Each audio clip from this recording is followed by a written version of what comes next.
Okay. Hey guys, welcome back. Happy Thanksgiving. So today is video number 4. As I told you guys, I will be posting daily for the next 30 days. You get one video a day from me, November 21st to December 21st. I will sit down, make a quick video to encourage you, uplift you in your weight loss journey, and hopefully provide some tips, insight, type of wisdom that can just get you going, okay? So today's topic, off the fly, I thought about it. I was like, yeah, this would be a great topic, right? It's a misery loves company. So let me tell you this, friend. When you start your weight loss journey, when you decide to start your weight loss journey, and a lot of times some people might be starting over, which is the case for me. I am starting over for the 4th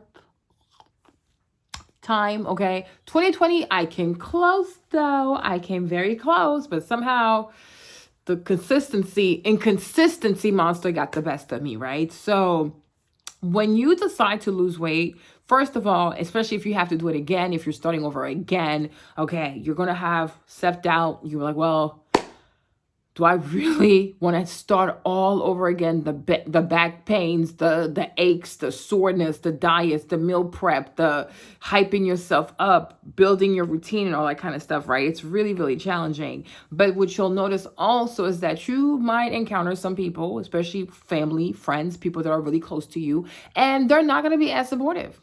Right? People will say things like, oh, are you sure you want to do this again? Well, you tried before, you weren't successful. Why are you buying all this stuff? Why are you eating this way? Do you really want to lose weight? Like, why do you want to be small? Ooh, Lord Jesus, okay? And this is what I call misery loves company. A lot of times when you decide to better yourself, people who surround you will start to sow seeds of self-doubt, seeds of discord, seeds of confusion, seeds of, insecurities. They will try to get into your head, right? And get you to question if this is what you really want.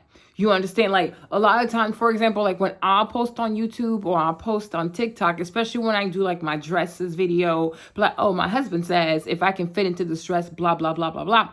And you'll have people who will say to me, like, oh, you're fine the way you look. Oh, there's nothing wrong with you. Oh, you should keep looking like this. Da, da, da, da.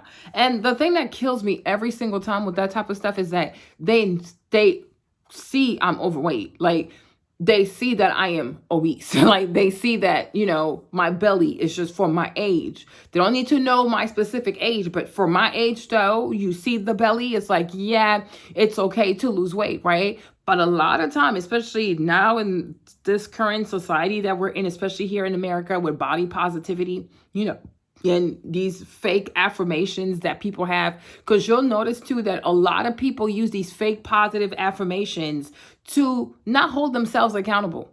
People will say, oh, I am divine. I'm deserving, but they barely work. Like what? You know what I mean? People will say like, oh, I am divine. I'm divine.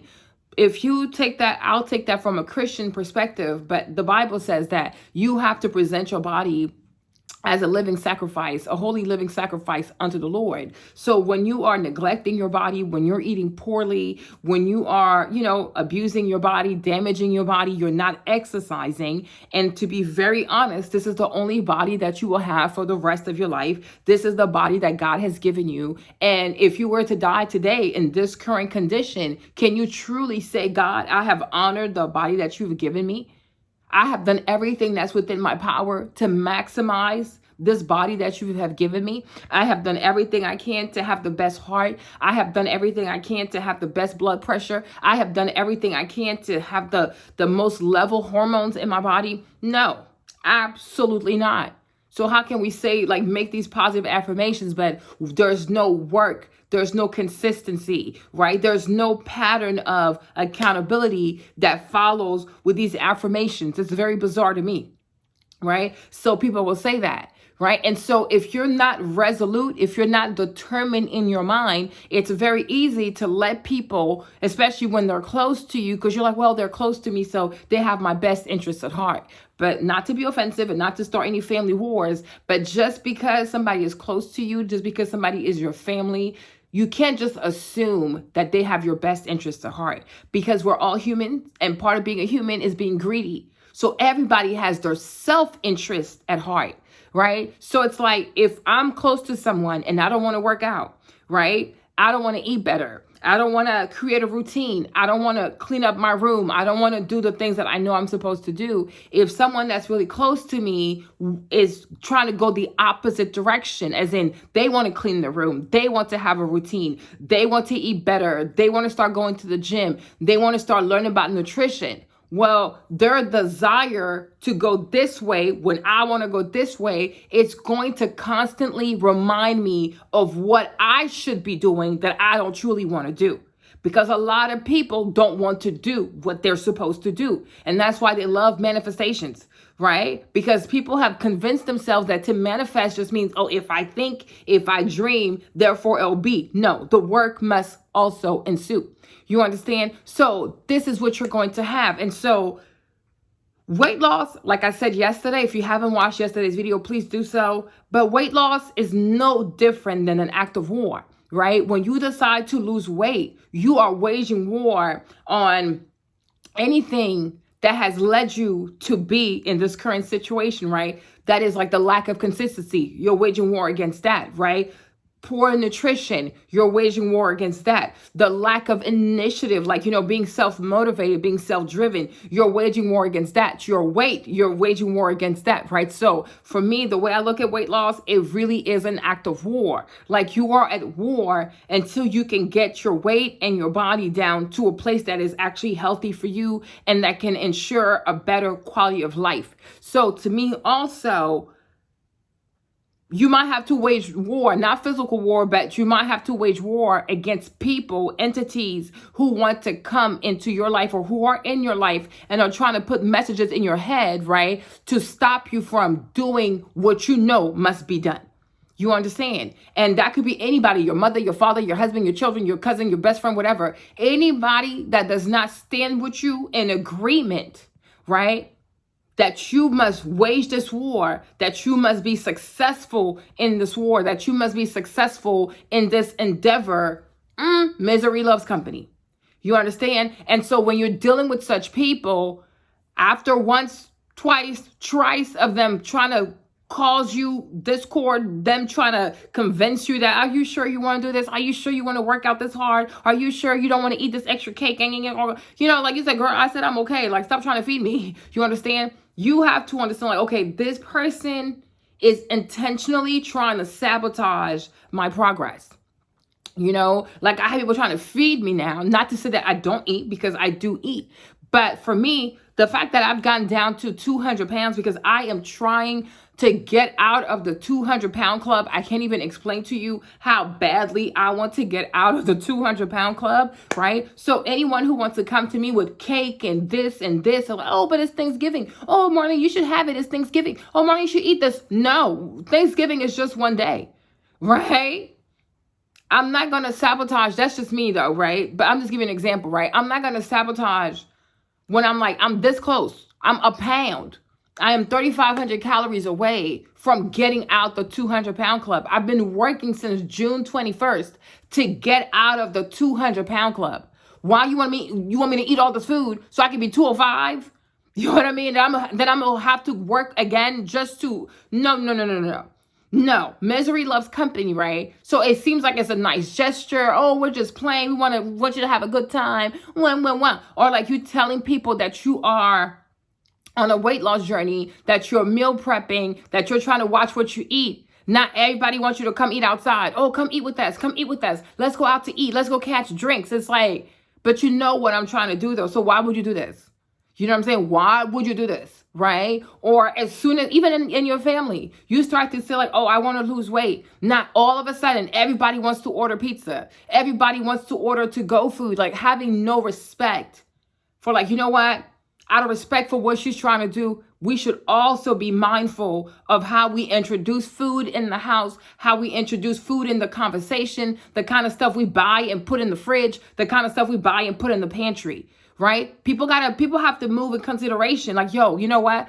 I might not be there yet, But if that's the resolution she's made out of love, respect, deference, and care for her, I'm going to be more mindful of the way I eat around her. The way it's just like if you had a friend that's an alcoholic, right? If you had a friend that's an alcoholic, that's a recovering alcoholic, are you going to start popping bottles of champagne in front of that person? You know what I'm saying? Are you going to start drinking Ciroc in front of this person? Are you going to bring out the Don Tequila in front of this person? Are you going to pass the Bacardi in front of this person? You know what I mean? Would you intentionally like come and drink in front of a person you knew is a recovering alcoholic or somebody who just got out of rehab? You wouldn't do stuff like that. You understand? And it reminds me of this one episode of like, it was like my 1,000-pound best friends or whatever. So this one lady, a white woman, like she was trying to lose weight. You know, it was because she was severely overweight. So she had to lose the weight so she could qualify for her surgery, right? And her sister, who's very thin, you know, her sister is very thin. So the sister is overweight. Her sons were both overweight. Like I'm talking like mortally obese, right? And so her sister, I think her name is Vanessa. She was like thin. She's so much thinner. She's probably like a size 8, maybe, right? And her sister's like a size 24. And every time her sister says, oh, I need to clean my diet because I have to go back and check with the doctor. I got to qualify for my weight. Oh, now she wants to bring donuts for breakfast. She wants to bring fried chicken for lunch. And like everything she knows that is a trigger for her sister, she will bring that food all up in the house, you know? And I'm like, you are a witch. You are a witch. She's like, oh, I just want my nephews to eat. I like, girl, bye. Okay. There are so many food options out there. Your nephews don't have to eat donuts. And my thing is like, as an auntie, you see your nephew, he's obese. He's mortally obese. He's 18 years old, right? And he's that big. So that means he probably doesn't have a girlfriend, right? It means he probably doesn't have a social life. That means like he's probably very self-aware. So as an aunt, if you love your nephew and you want your nephew to eat, there are so many delicious, nutritious type of breakfasts that you can make for your nephew, right? Do you really have to go to Dunkin' Donuts, Krispy Kreme, what's the other place called? Whatever, right? And buy these big, like you guys, it was so cruel because she bought donuts, then she bought eggs, muffins. I mean, like, and I'm like, you're doing this on purpose. Because you know that these people have a food addiction. You know that they have a sugar addiction. And so if you put that food in front of them, they're not going to be able to say no because sugar is just as addictive as crack. It's just that it's not illegal. Otherwise, I'll also be in jail, y'all. Okay? It's very, very addictive. I'm like, you can make like a spinach omelet, right? You can make like, there's so many. You could have like yogurt with all kinds of berries and blueberries, strawberries, and oatmeal. Like, you know, there's so many great breakfast options that you can make. You can have cantaloupe. I love cantaloupe, right? You can have pineapples. Like, there's so much delicious stuff out there. No. She's sabotaging them. And I felt like somewhere, like, it was just turning her on. Like, it was exciting her to see her nephews and her sisters just eat that fatty, sugary food like some starved pigs, you know? And so then her sister eventually, like, she ended up moving out because she's like, every time I want to lose weight, or I'm telling you I'm starting a diet, or I need to qualify for the surgery, you keep bringing all this food into the house. You know, I was like, yo, you are a witch. Like, I'm like, and you know, and you have people like this, y'all. I'm sorry, because this video is not supposed to be more than 15 minutes, but I got to finish this, right? You have people around you. I'm serious. Like, you have people around you. You have people in your life who want you to remain obese. Like, you have people around you who want you to remain fat. So that way they can control you. So that way, as long as you remain fat, they feel better about themselves, because that's exactly what it was. Because if her sister actually lost weight and they were to be at the same size, what will make her special? Nothing at all. So as long as she could keep her sister obese, mortally obese, and she can make sure that her sister fails every time she goes to that appointment, she always gets to be the skinny sister, and the other one always gets to be the obese sister. Do you see what I'm trying to say? That is so wicked. That is just so wicked. And you have people like that. They have nothing going on for themselves. They have such low self-esteem. They are very low vibrational. They are very envious. They are very jealous. They're very demonic. And so what they do is they want you to stay at your current weight. They want you to remain fat. They want you to have all kinds of health issues, fat issue, obesity issues, hormonal issues, low self-esteem issues, like all kinds of stuff, right? And sometimes you got to get to a point in your life where you see people for exactly who they are. It could be your mom, your dad, your brother, your sister, your husband, your wife, your best friend. You have to get to a point where you see people for who they truly are. Because every time you say you want to do something good for yourself, here they come trying to sabotage you, pretending that they're doing this out of care for you. You understand? If you say that you're trying to lose weight and your husband keeps buying and bringing sugary stuff and ice cream and you got to start asking yourself, is he scared that you're going to get down to fine, right? And he going to have to step it up as a husband? Because let's be honest, right? You guys, I am so sorry, right? Please don't be offended. If you get offended, do not get offended, because this is really coming from my heart, But I see a lot of ladies who allow themselves, and I will say that, right, because it's their bodies. They have allowed themselves to put on crazy amounts of weight. I'm talking like 100, 200, 300 pounds, right? And they'll have these posts on TikTok, on YouTube, on Instagram, talking about, oh, my husband loved me unconditionally. My husband loved me at my size. My husband loved me at all my sizes. But I really want to ask you a question, though, and that's an honest question, because that's the question I would ask myself, right? Is it love to not hold somebody accountable? Do you truly love somebody when you sit here, you watch your wife put on 20, 50? Okay, sure, life happens. But when your wife starts to cross over 100 pounds, you guys, first of all, the way 100 pounds disfigures your body. It's not about being vain or, we shouldn't care about how people look. It doesn't matter. Sometimes the way somebody looks gives us a signal that something is wrong. You never look at a person that is 100-pound overweight and say, wow, she must be really happy. Oh, wow, she must be mentally stable. Oh, wow, her hormones are perfectly intact. You never say that. When you see someone that's 100 pounds overweight, you say, whoa, something must be going on. Is she okay? Is he okay? Because normal people who have everything in order, especially their minds together, do not allow themselves to be over 100 pounds. That is too much to carry. When you do bench presses, you grab a dumbbell. I don't know if you ever grabbed a 40-pound dumbbell, just one 40-pound dumbbell. It is so it's so heavy. I'm like, oh my gosh, that's how much weight I have to lose, right? So I'm like, try to carry just one dumbbell for 100 pounds. See how heavy that is. Why would any normal person want to carry a 100-pound dumbbell as extra body weight? That makes no sense. Right? So when you're married to someone, wife or husband, and you watch your spouse cross over the 100-pound line, you say nothing.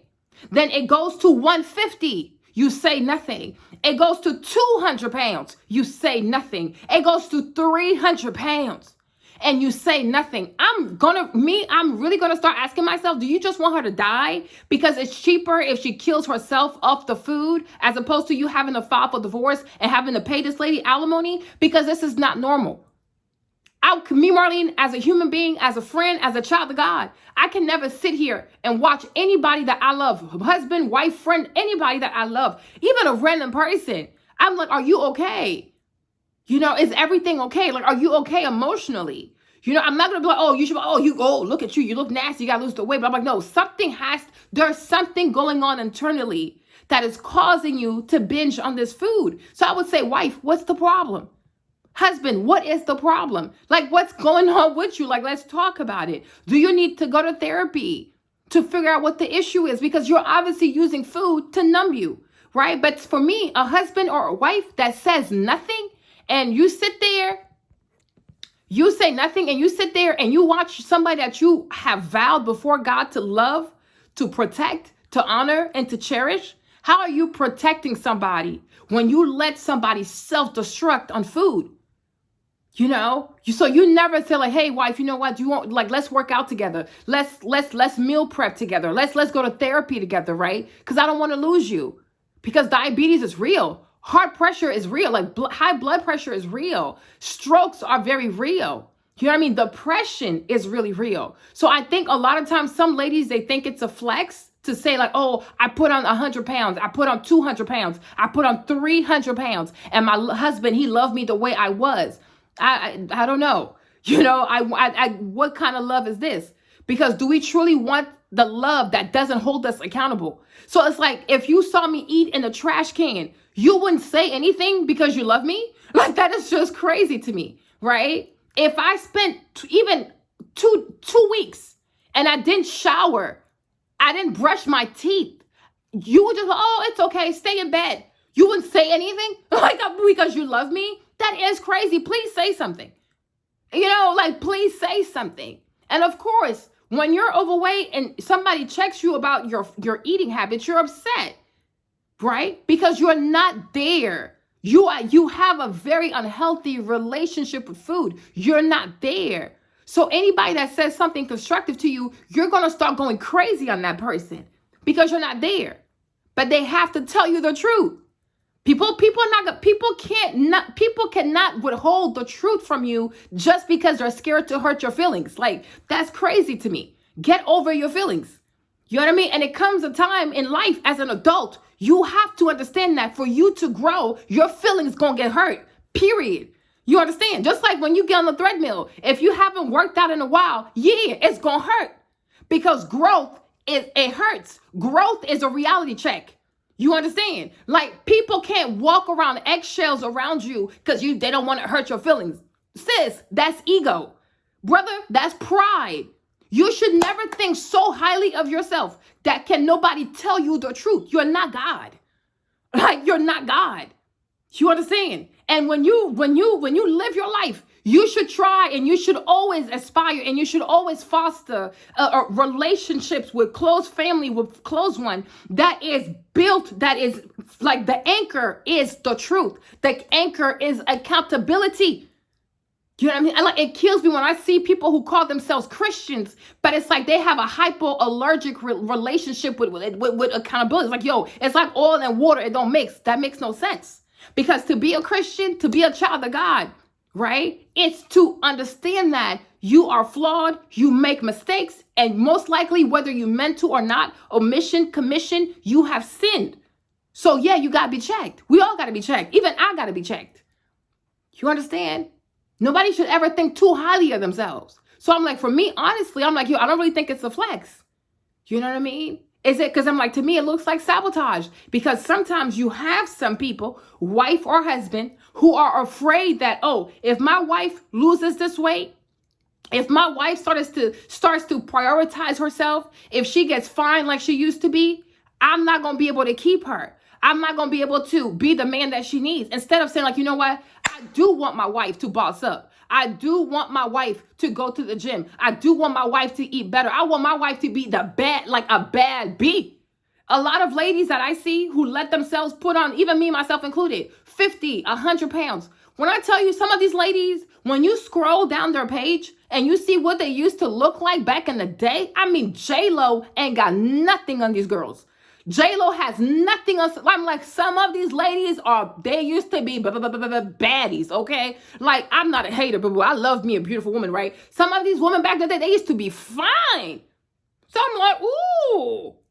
You know what I mean? Because he knows if you're overweight, you're going to want to stay at home. You're not going to go outside. You're not going to spend his money trying to buy new clothes. You're not going to be into self-care, et cetera, et cetera. So what looks like love to you, I'm like, are you sure it's not a setup?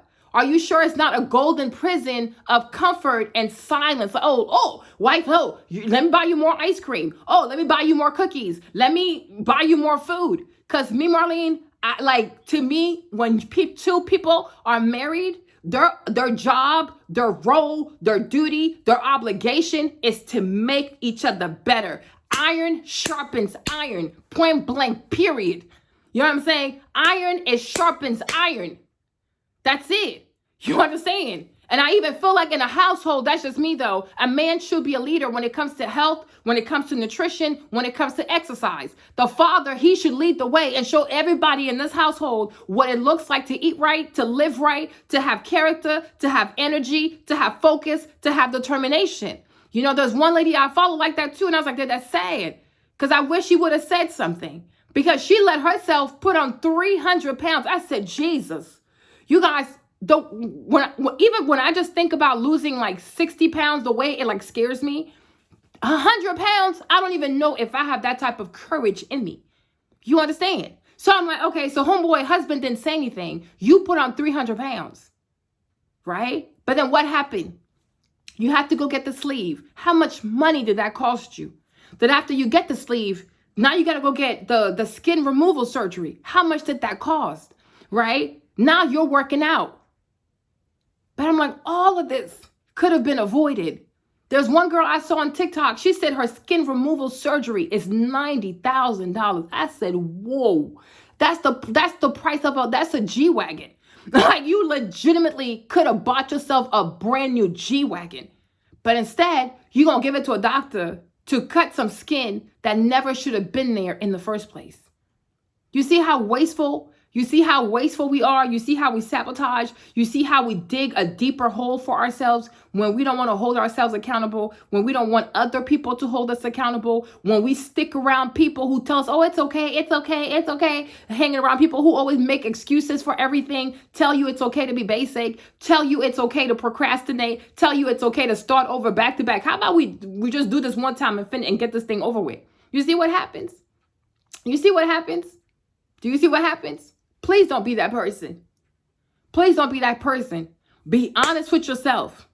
Be honest with yourself. Be honest with yourself. Like, a lot of times I have some people, like, it's not a lot, but I do have some people who leave negative comments, right? Oh, you didn't lose any weight. Oh, you're so big. Oh, this and that. Oh, this, her sweat must stink. Like, all kinds of weird stuff. I even had this kid say, oh, you look like melted ice cream. I cussed his ass out. I cussed him out and I cussed out his mama. But it was funny though. I did laugh at that. But my thing is, like, a lot of times, like, when I get these kinds of comments, it doesn't get to me because I am fully aware that I'm overweight. Right? I am like, duh. I am fully aware that I'm overweight. I know that I did this to myself, right? I knew better. I chose to eat shrimp fried rice every single night, right? But I'm taking accountability and I'm fixing it, right? So every time for me, when I get on the Stairmaster and I show my belly or whatever I show about my body, right? Of course, it's not a 6-ab with, like, it's none of that.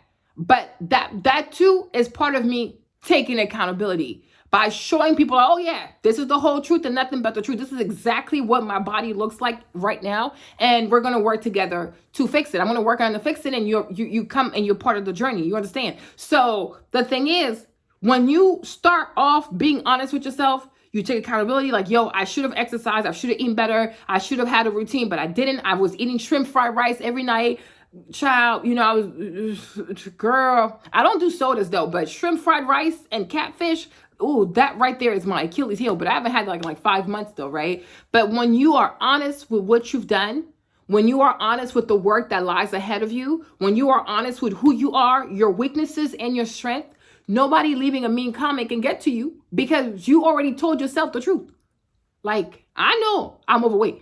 Like, I know my belly is big. I know I have cellulite over here. I know the way I was eating. I know how much work I have ahead of me. I know all of that. And I've made peace with that because that's part of being an adult. You say what you did wrong. First, you ask God for forgiveness, right? You say what you did wrong. You ask God for forgiveness, and then you put out a whole plan. What's the plan? How do you intend on rectifying the solution? And so this is what I'm doing. I'm working out. I'm also like posting to hold myself accountable, changing the way that I eat. You know what I'm saying? I journal a whole lot to keep my mind focused on the goal, which is to commit to a whole year of fitness, and let's move on and then let's keep going after that, right? You take accountability, right? Take accountability for yourself, and also take accountability for your circle, right? Take accountability for the people that are surrounding you. Some people, you can't cut them off because it's family, right? You're not going to cut off your mom. You can't cut off your daddy. You can't cut off you know what I'm saying? Some people, you cannot cut them off like this because it's your family. However, you can move with discernment. Like, you know what? I'm not going to share with you my weight loss journey anymore. I'm not going to tell you about my fitness plans anymore. I'm not even going to talk to you about food anymore because you have no respect. We could talk about other things, but when it comes to that, it's off limit because you have no respect. You understand? So I'm going to conclude by saying that misery loves company.